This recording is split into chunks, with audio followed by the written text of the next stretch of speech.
Jesus went through several actions in curing the deaf man in today's gospel.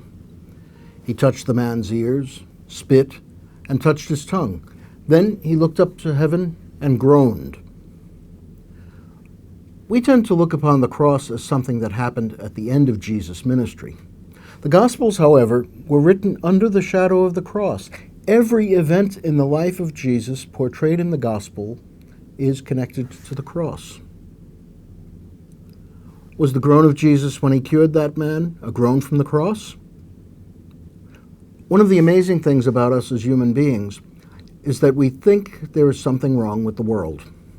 We think it's supposed to be a different place. Why do we do that? Why do we feel that something is wrong when children get ill? After all, disease and death are natural. Why do we think there should be fairness and even some special breaks for the weaker among us?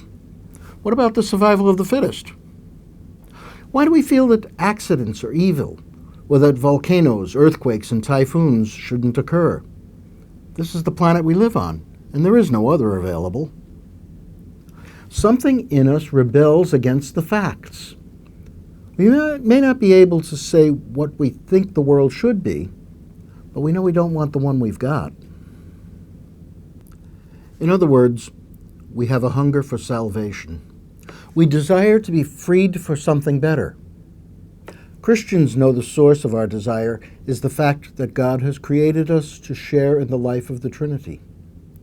We also know that the frustration of that desire has its foundation in sin. We may not be sure of the how, but we know it to be the case, and we know that we are not capable of freeing ourselves from the power and effects of sin. Whatever healing there is of our separation from God and from each other, whatever answer there will be to our desire for a different world, comes only through Christ and what he did on the cross. The important point is that there is no other way to bring about salvation. It's the cross or nothing. That means that all healing of the world's ills must share in the cross in some way. Therefore, when Jesus healed the deaf man who could not speak, he was in some way doing the work of the cross. That is the reason for his groan. That healing was part and parcel of the healing, the salvation that Jesus achieved on the cross. What implications does that have for me? Does it mean that if I decide to do more than wish this were a better world, I had better expect to groan?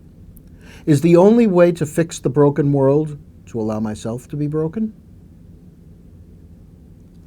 Have you ever wondered why the cross is the symbol of Christianity? The empty tomb could have been. The ascension could have been. So many comforting and glorious things could have been. But we use the cross. It's on our churches.